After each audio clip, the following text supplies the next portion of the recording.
हरियाणा की हर अपडेट के लिए बेल आइकन दबाएं और सब्सक्राइब करें STV हरियाणा न्यूज। और हरियाणा के गृह मंत्री की तरफ से कांग्रेस पर निशाना साधा गया और इस दौरान उन्होंने कांग्रेस पार्टी पर निशाना साधते हुए कई गंभीर आरोप लगाए और उन्होंने ये फारूक अब्दुल्ला को लेकर के निशाना साधा है।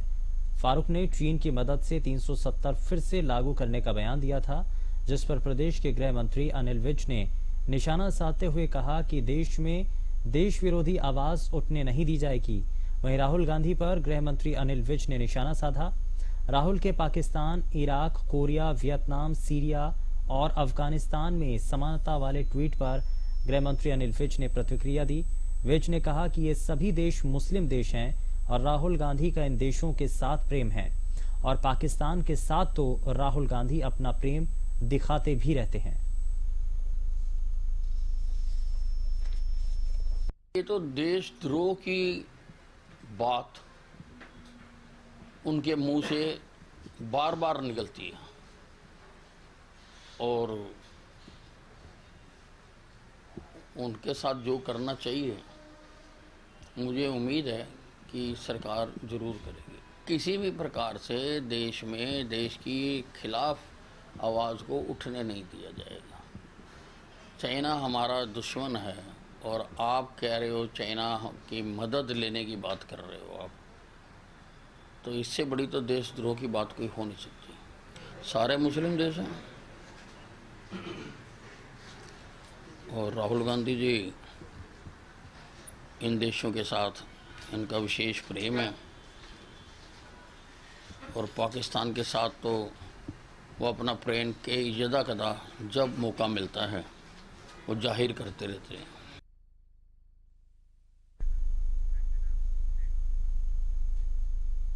प्रदेश में खनन माफियाओं का आतंक बदस्तूर जारी है और इस दौरान प्रशासनिक अधिकारियों की मिलीभगत के कई आरोप लगते हैं, लेकिन कारण क्या है और सड़कों पर ओवरलोडिंग गाड़ियां आखिर क्यों चलती हैं, जरा रिपोर्ट देखिए आप।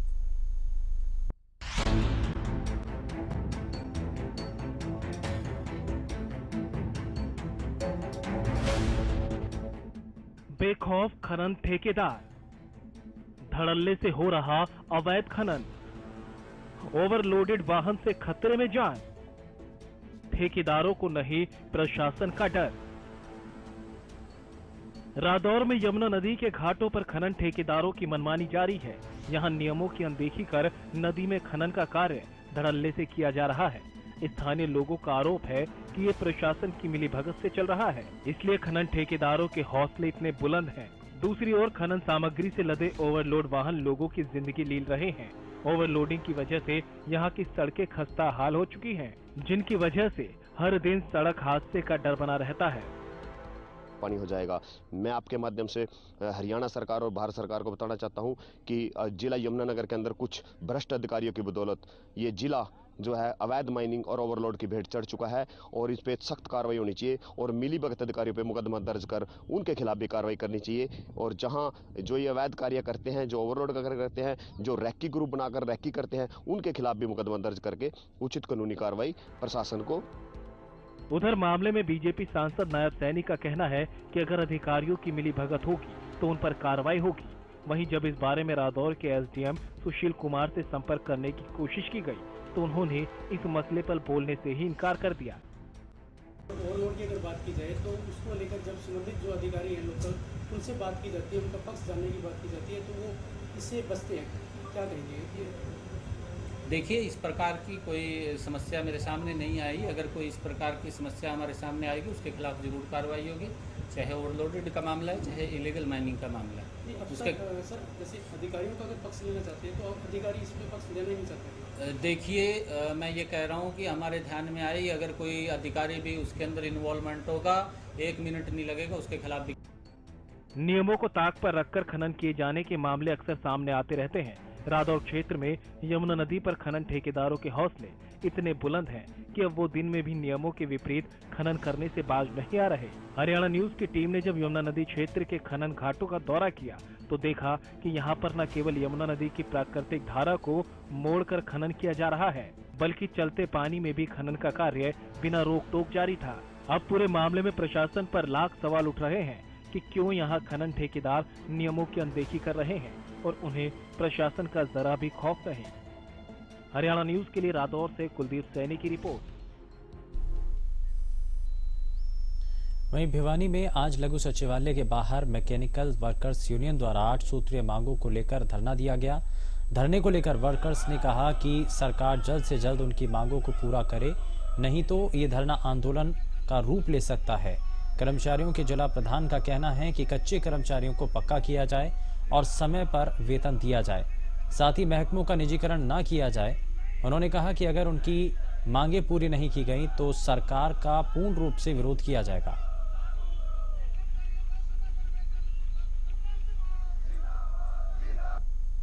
आज अपनी पीडब्ल्यूडी मैकेनिकल वर्कर यूनियन की 19 ब्रांच सभी ब्रांचों को हमने हमारी मीटिंग करके और आज सभी कर्मचारी 19 के 19 ब्रांच हम यहाँ धरने पर पहुँची और हमारी मांग है कच्चे कर्मचारियों को समय पर वेतन मिले।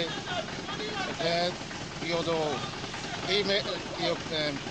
मेट और गेज रीडर और कैनल गार्ड उनको 3 क्लास का दर्जा दिया जाए।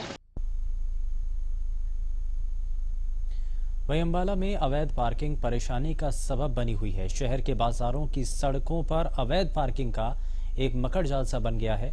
ये समस्या लगातार बढ़ती जा रही है, जबकि त्योहारों का सीजन सिर पर है। लोग जहां चाहें वहीं पर अपना वाहन खड़ा करके चलते बनते हैं। बाजारों से पैदल निकलना भी मुश्किल हो जाता है। जब इस बारे में अम्बाला के ट्रैफिक इंस्पेक्टर से बात की गई तो वो इस समस्या को लेकर अपना पल्ला झाड़ते नजर आए।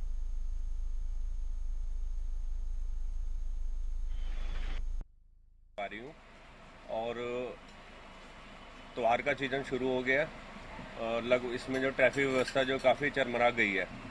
कुछ लोग भी अपना वाहन ठीक से नहीं लगाते।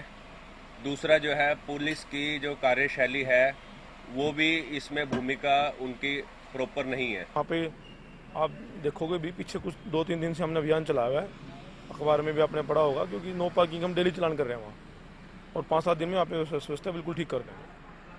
सर अभी बहुत बुरा हाल है जी, शहर के अंदर भी, जगाती रोड पे भी लोगों का निकलना ही बड़ा मुश्किल होगा। कैसा ऑटो ने बहुत बुरा हाल कर रखा है। नो पार्किंग का थोड़ा सा है, लेकिन मैं बताया आपको 3 दिन से पिछले हमने अभियान चला दिया है और अगले 5-7 दिन में बिल्कुल इस समस्या को दूर करेंगे।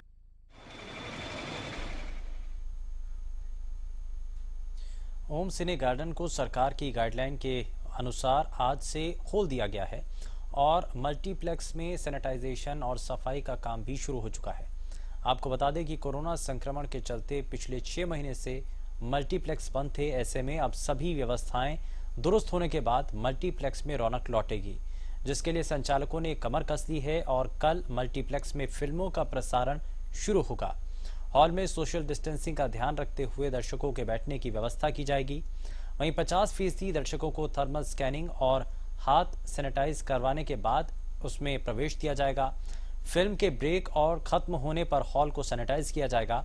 कोरोना संक्रमण के फैलाव को रोकने के लिए सभी नियमों का पालन किया जाएगा। वहीं हॉल में दर्शकों को डिब्बा बंद खाद्य सामग्री और बोतल बंद पानी दिया जाएगा। पेमेंट भी ऑनलाइन मोड पर की जाएगी। 16 तारीख से, क्योंकि शुक्रवार को फिल्म चलती है इंडस्ट्री के अंदर, तो हम लोग कल से स्टार्ट करेंगे। कुछ तैयारियां भी थी, हम लोगों ने तैयारियां पूरी की हैं, तो कल से हमारे सिनेमा सारे शुरू हो जाएंगे। अभी सिर्फ सिरसा में हम स्टार्ट कर रहे हैं। इसकी सेफ्टी का पूरा ख्याल रखा गया है कि किसी प्रकार की कोई सिनेमा के चक्कर में कम से कम हम लोग कोरोना ना फैलाएं। तो उसके लिए जो गाइडलाइन जारी की गई है आईवीएम मिनिस्ट्री द्वारा, तो उसको हम पूरा फॉलो कर रहे हैं। तो वो पूरी एक एक चीज़ उसमें कवर की गई है कि जब कस्टमर आपका एंटर करेगा, वहाँ से लेकर आप उसको जब तक फिल्म देख के वापस ना जाए, तो क्या क्या किस प्रकार के प्रोटोकॉल को निभाना है, तो हम लोग उसमें तैयारी में लगे हुए हैं। महामारी के चलते 7 महीने बाद शुक्रवार से रेवाड़ी के एकमात्र मॉल में बने 4 सिनेमाघरों की खोई हुई रौनक फिर से वापस लौट आएगी। सिनेमाघरों को खोलने से पहले उन्हें पूरी तरह से सैनिटाइज किया जा रहा है। 2 गज की दूरी के साथ साथ लोगों के लिए सिनेमा हॉल में मास्क भी अनिवार्य किया गया है।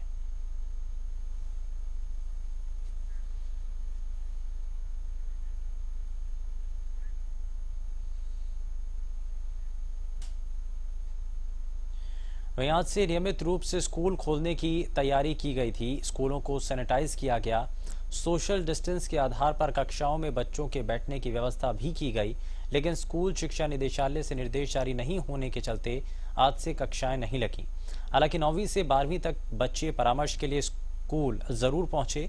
स्कूल में प्रवेश से पहले हाथ सैनिटाइज करना, थर्मल स्क्रीनिंग की गई। परामर्श के लिए 9वीं से 12वीं तक के बच्चे 21 सितंबर से स्कूलों में आए।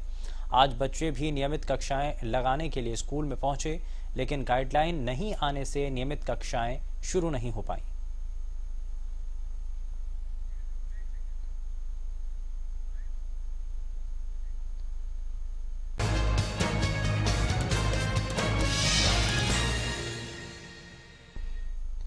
ब्रेक के बाद आप सभी का स्वागत है। आज से प्रदेश में 9वीं से 12वीं तक के बच्चों के लिए स्कूलें खोल दी गए हैं, लेकिन कोरोना संक्रमण को देखते हुए स्कूलों में विशेष ध्यान दिया जा रहा है। क्लास में प्रवेश से पहले सभी बच्चों का तापमान चेक किया जा रहा है। इसके साथ ही हाथ धोने और सैनिटाइज करने के लिए भी विशेष पहल की गई है। कक्षाओं में भी सोशल डिस्टेंसिंग को लेकर विशेष पहल की गई। क्लास में आने से पहले हाथों को सैनिटाइज करना और मास्क लगाए रखने पर विशेष ध्यान दिया जा रहा है।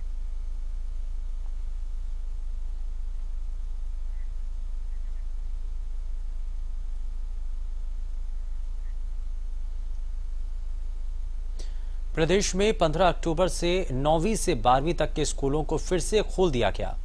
पुंडरी में भी स्कूलों को शुरू किया गया। बच्चों में इस दौरान खुशी देखी जा रही है, लेकिन थोड़ी ही देर में स्कूलों को फिर से बंद करने का संदेश आ गया। संदेश में कहा गया कि 31 अक्टूबर के बाद ही स्कूलों को शुरू किया जाएगा। इस आदेश से छात्रों में फिर से मायूसी छा गई। छात्रों का कहना है कि ऑनलाइन क्लास से उनकी पढ़ाई का नुकसान हो रहा है।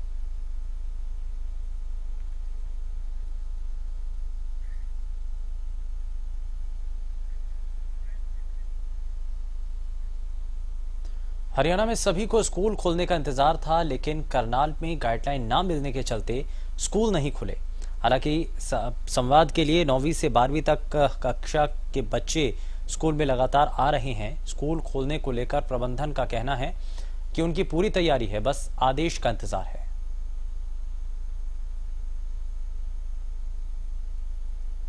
जो 15 अक्टूबर से खबरें आ रही थी कि 15 अक्टूबर से स्कूलों को 6 से 12 के लिए खोला जा रहा है, लेकिन वो अभी उसमें डिपार्टमेंट की तरफ से कोई ऐसी गाइडलाइंस नहीं आई है जिसके कारण से बच्चों को स्कूल में क्लासेस के तौर पे नहीं बुलाया जा रहा है। अभी आज भी जो बच्चे आए हैं वो केवल डाउट सेशन के लिए आए हैं। वो 2-3 घंटे में अपने सभी सब्जेक्ट्स के डाउट्स जो है क्लियर करके बच्चा चला जाता है। साल के बाद हम अभी तो कोरोना काल चल रहा है और इसमें जो स्टूडेंट्स आए हैं हमारे पास वो स्टूडेंट्स हैं जो पढ़ना चाहते हैं, आगे जो चाहते हैं कि हम ऑनलाइन ना पढ़ के टीचर से भी पढ़ें और अपने डाउट्स क्लियर करें। और हम भी चाहते हैं कि जो बच्चा घर पे बैठ के इतने दिन से डल हुआ पड़ा है वो भी पढ़े आके हमारे पास, और हम अपना जो इतने सालों से इतने महीनों से हम रुका पड़ा है हमारा एजुकेशन सिस्टम, हम उसको आगे कंटिन्यू करें और बच्चे हमारे आगे पढ़ें और राइज करें। पहले से काफ़ी ज़्यादा अच्छा लग रहा है। यहाँ पे सारे टीचर्स हैं, सारे स्टूडेंट्स हैं, हम लोग यहाँ पे बैठ के साथ में पढ़ रहे हैं। और जैसे हम लोग घर में पढ़ते थे तो घर में इतना ज़्यादा हम लोग पढ़ाई पे ध्यान नहीं दे पाते थे, क्योंकि वहाँ पर तो घर का एनवायरनमेंट होता है, वहाँ पे काफ़ी थोड़ी बहुत डिस्टर्बेंस भी होती है, पर लेकिन स्कूल में ऐसा नहीं है। यहाँ पर बिल्कुल शांति है। जैसे हम ऑनलाइन स्टडी करते थे उसमें ये होता था कुछ कंसेप्ट क्लियर हो जाते थे, बट कुछ कंसेप्ट होते थे कि जो नहीं क्लियर हो पाते थे। बट जब से हम स्कूल आ रहे हैं तब से हमें मतलब टीचर्स का साथ मिला हुआ, टीचर हमें बहुत ज़्यादा सपोर्ट कर रहे हैं आगे बढ़ने के लिए कि नेक्स्ट क्लास में हम प्रमोट हो सकें, अच्छी से अच्छी स्टडी दे रहे हैं हमें। इन्वायरमेंट भी यहाँ का बहुत अच्छा है, शांत माहौल है। और जब हम स्कूल में एंट्री करते हैं सबसे पहले हमारे मास्क चेक किए जाते हैं, सैनिटाइज़ किया जाता है, हमारे हैंड्स को सैनिटाइज किया, और साथ ही साथ यहाँ पे सोशल डिस्टेंसिंग का भी बहुत ज़्यादा मेंटेन करके रखते हैं हम यहाँ पे। वैश्विक महामारी कोरोना के बीच अब धीरे धीरे आम जनजीवन पटरी पर लौटने लगा है। करीब 6 महीने से बंद स्कूल अब खुल चुके हैं। रेवाड़ी में आज कक्षा 9वीं से 12वीं तक के छात्र स्कूल पहुंचे और इस दौरान छात्रों का सबसे पहले टेम्परेचर चेक किया गया। उसके बाद उनके हाथों को सैनिटाइज होने के बाद ही कक्षा में भेजा गया। कोरोना महामारी के बीच पूरे एहतियात के साथ छात्र स्कूल जा रहे हैं। वहीं स्कूल की ओर से भी जारी नियमों का पालन किया जा रहा है।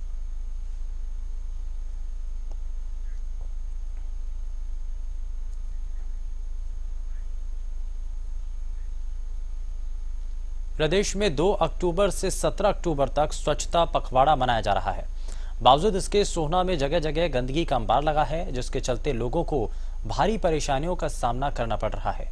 दुकानदार गंदगी से परेशान होकर कई बार प्रशासन से शिकायत कर चुके हैं। बावजूद उसके लोगों की समस्या जस की तस बनी हुई है।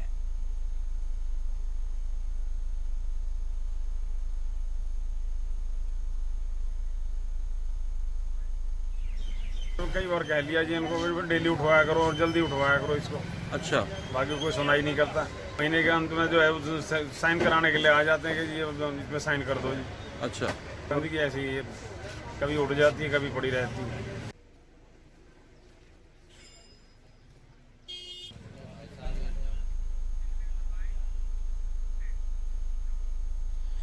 वहीं मौसम में बदलाव है और फतेहाबाद के आसमान में पराली का धुआं भी अब धीरे धीरे बढ़ने लगा है।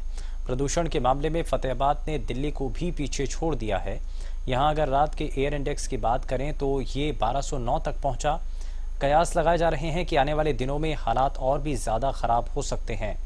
पराली जलाने के मामले पर प्रशासन के अधिकारियों का कहना है कि पराली जलाने वाले 42 किसानों के खिलाफ मामला दर्ज किया जा चुका है और कई जगहों से उन्हें पराली जलाने की शिकायतें भी मिली हैं।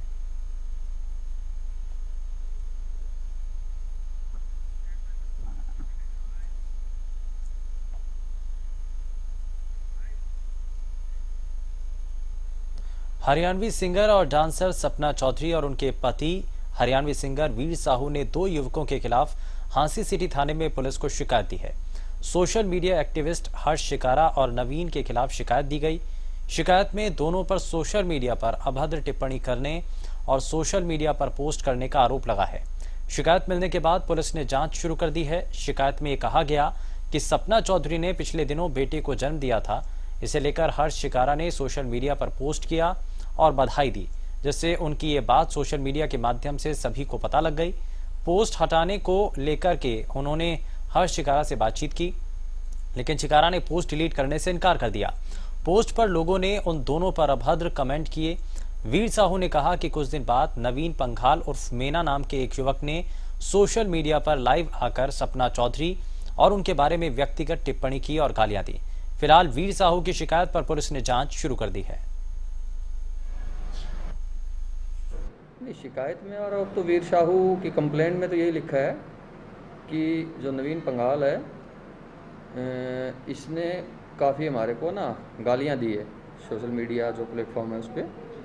बाकी तो जो वीडियो क्लिप देखने के बाद ही उसमें क्लियर हो पाएगा कि इसमें क्या बनता है। जो भी इसमें होगा तो वो लॉ के अकॉर्डिंग जो भी है हम डेफिनेट कार्रवाई करेंगे। और हर्ष शिकारा पे क्या आरोप लगाया सर? हर्ष शिकारा पे भी यही आरोप है कि उसने भी सोशल मीडिया पे उसने उनको बधाई दी थी बेटे की, तो उसके बाद कई कमेंट्स आ गए। तो बट हमारे पास तो अभी 2 लोगों के खिलाफ ही शिकायत दी इन्होंने और वो वेरीफाई करके और साइबर की मदद से जो भी इसमें होगा तो वो एक्शन लिया जाएगा। फिलहाल के लिए बस इतना ही। नमस्कार।